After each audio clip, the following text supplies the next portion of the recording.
ادکار ویسا کا ایک شعر یاد آ گیا کہ خاک کو رفت ملے بے بال و پر کو پر ملے، واہ، نعت پیغمبر سے جب عرفان پیغمبر ملے، سبحان اللہ، اس نظر میں فاصلے صدیوں کے بھی حائل نہیں، اپنے درویشوں سے وہ ہر دور میں آ کر ملے۔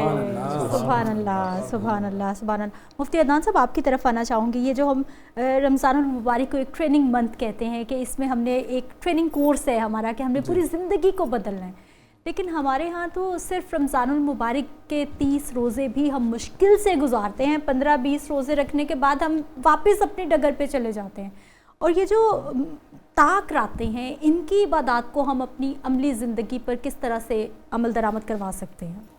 جی بہت خوبصورت آپ نے سوال کیا۔ سب سے پہلی چیز جو ہے، انسان جس طرح رمضان المبارک میں ہمیں نیکی کرنے کا، عبادت کرنے کا، تلاوت کرنے کا حکم دیا گیا ہے، اسی طرح یہی احکامات رمضان المبارک کے علاوہ بھی ہمارے لیے موجود ہیں۔ تو ہم نے صرف رمضان المبارک پر ہی فوکس نہیں کرنا، رمضان المبارک کے علاوہ جو باقی 11 ماہ ہیں ان کے اندر بھی رمضان المبارک والے جو احکامات ہیں ان کو امپلیمنٹ کرنا ہے، اپنی زندگی سے ہم نے ظاہر کرنا ہے کہ ہم نے رمضان المبارک میں جو عبادات کی، ریاضات کی، وہ قبول ہو رہی ہیں۔ اور قبولیت کا جو کہہ لیں سند بھی یہی ہے کہ انسان جب عید کا دن آئے یا عید کے بعد والے جو 11 ماہ ہیں تب بھی انسان کی زندگی سے وہی رمضان المبارک والی چاشنی وہ چھلک رہی ہو۔ اب رمضان المبارک میں نبی رحمت صلی اللہ تعالیٰ علیہ وسلم نے فرمایا کہ شیاطین کو قید کر دیا جاتا ہے، تو شیاطین تو قید ہیں لیکن ہمارا جو نفس ہے یہ قید نہیں ہے، وہ قید نہیں ہے، وہ اسی طرح کھلا ہوا ہے جس طرح عام دنوں میں وہ کھلا ہوا تھا۔ اب ہمیں شیطان جس نے ہمیں گناہ کروانا تھا وہ تو قید ہے، اب ہم کہہ بھی نہیں سکتے کہ یہ شیطان نے گناہ کروایا، جی شیطان حاوی ہو گیا تھا اس وجہ سے مجھ سے یہ گناہ سرزد ہو گیا۔ تو ہم نے اپنے نفس پر کنٹرول حاصل کرنا ہے، اپنے نفس کو ہم نے سمجھانا بجھانا ہے اور اس کو ٹرین کرنا ہے رمضان المبارک کے دنوں میں بھی، اور سارے سال کے لیے ہم نے ٹرین کرنا ہے۔ کیوں؟ اللہ رب العزت نے ارشاد فرمایا وَمَا خَلَقْتُ الْجِنَّ وَالْإِنسَ إِلَّا لِيَعْبُدُونَ، کہ ہم نے جنوں اور انسانوں کو اپنی عبادت کے لیے پیدا کیا ہے۔ اب عبادت، یہاں عبادت سے مراد صرف رمضان المبارک کی عبادت نہیں ہے کہ رمضان المبارک کے ساتھ عبادت کو مقید کر دیا جائے کہ صرف رمضان میں ہی ہم نے عبادت کرنی ہے، اس کے علاوہ ہم نے ویسے ہی بغیر عبادت کے، بغیر ریاضت کے، بغیر معاملات کے نہیں، بلکہ رمضان المبارک میں بھی عبادت کرنی ہے، اور اس کے بعد بھی اپنے آپ کو اسی طرح جو رمضان المبارک میں ہم نے ٹریننگ سیشن جو گزارا تراویح کی صورت میں، روزے کی صورت میں، عبادات ریاضات کی صورت میں، ہم نے اس کو پورے سال میں اپنے اوپر امپلیمنٹ رکھنا ہے۔ مجھے ویسے صاحب کا یہاں ایک فکرہ یاد آ گیا، فرماتے ہیں کہ زندگی رمضان جیسی بنا لو، جی موت عید جیسی ملے گی۔ سبحان اللہ، سبحان اللہ، سبحان اللہ، بے شک بے شک بے شک۔ رمضان المبارک کی جو بابرکت ساعتیں ہیں، اب رمضان المبارک کا آخری عشرہ چل رہا ہے، آج بھی 23 ہو سکتا ہے، آج 23ویں رات ہے رمضان المبارک کی، آج لیلۃ القدر ہو یا ہو سکتا ہے گزر گئی ہو سکتا ہے 25ویں کو، 27ویں، 29ویں، ہمارے پاس تو بڑی راتیں موجود ہیں۔ اب خاص اسی لیے نبی رحمت صلی اللہ تعالیٰ علیہ یہ حضور کسی کے لیے کوئی ہو سکتی ہے، کسی کے لیے کوئی ہو سکتی ہے، یا سب کے لیے ایک ہی ہوگی اس سال میں؟ اچھا، جب یہ آپ بتائیے گا۔ حافظ صاحب نے جب یہ کہا نا کہ اس رات کو آپ کو سکون، میرے ذہن میں بھی بالکل یہی، میں ان کا گستاخی نہ کر دوں میں کوئی ایسا سوال کر کے کہ نہیں، مطلب مجھے لگتا ہے یہ جو دنیاوی قیدیں ہیں نا، یہ ہمارے ذہنوں کے اندر ہی ہیں۔ صحیح، ٹھیک بات۔ دیکھیے جس طرح بھی آپ نے ایک سوال ابھی مفتی صاحب سے پوچھا نا، میرے ذہن میں ایک سوال آیا، سوال سے کسی بھی جواب سے دل مطمئن نہیں ہوتا، ہر ایک سوال کے پیچھے ایک سوال رہتا ہے۔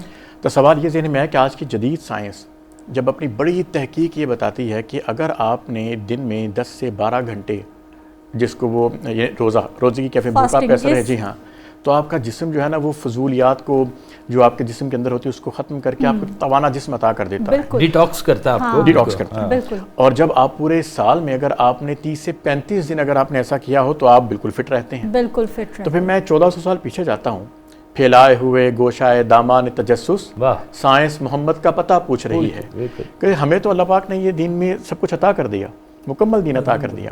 تو یہ جو دنیاوی قیدیں ہیں نا یہ ہمارے لیے ہیں, روح کی کوئی قید نہیں ہے. صحیح. ٹھیک ہے.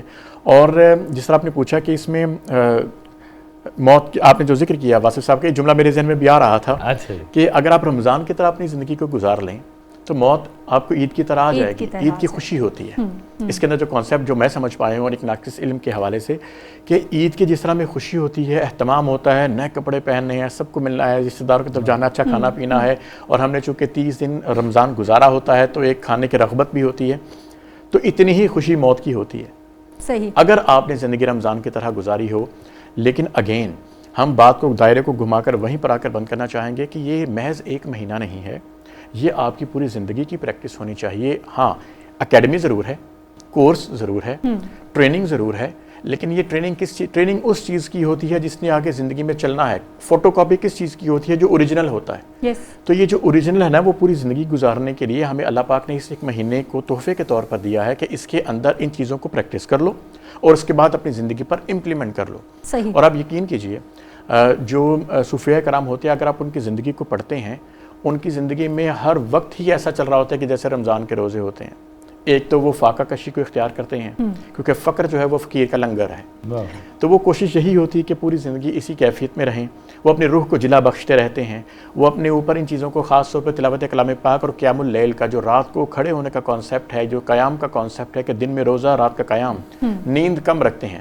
جس سے ابھی صاحبزادہ صاحب نے فرمایا کہ ہم 60 سال کی عمر میں 20 سال تو سوتے ہیں, وہ کون سی ایوریج ہے؟ وہ 8 گھنٹے کی ایوریج ہم لگائیں گے. لیکن یہاں پر تو سر ایسا ہے کہ لوگ 10 12 گھنٹے بھی سوتے ہیں. ٹھیک ہے. اور ایسا ایسے افراد بھی موجود ہیں, یقین کیجئے کہ رمضان میں سحری کر کے سوئے اور اس کے بعد افطار کے وقت اٹھے یا عصر کے وقت اٹھے. ابھی آپ نے جو پوچھا تھا نا رات کا, آج جمعرات کی رات ہے.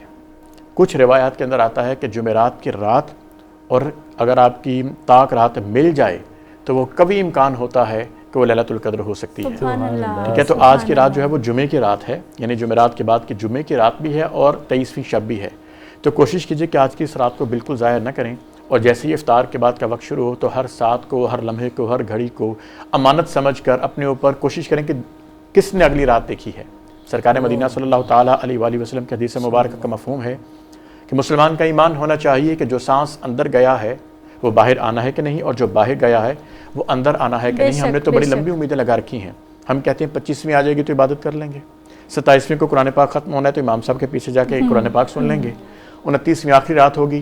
یہ سمجھے بغیر کہ جو رمضان کی آخری رات لیلۃ الجائزہ آئے گی, اس میں ساری مزدوری لینے کے بعد ایسا ہے کہ جس رات مزدوری ملنی ہوتی ہے ہم وہ مزدوری بازاروں میں جا کے لٹا آتے ہیں. تو اس مزدور کی مثال دی گئی ہے اس رات کی کہ جس نے پورا مہینہ محنت کی, اس رات اس کو سیلری ملنی تھی, سیلری کے ساتھ بونس بھی ملنے تھے, صحیح, لیکن اس نے سب کچھ جا کے بازاروں میں لٹا دیا. تو اس کی احتیاط برتنا.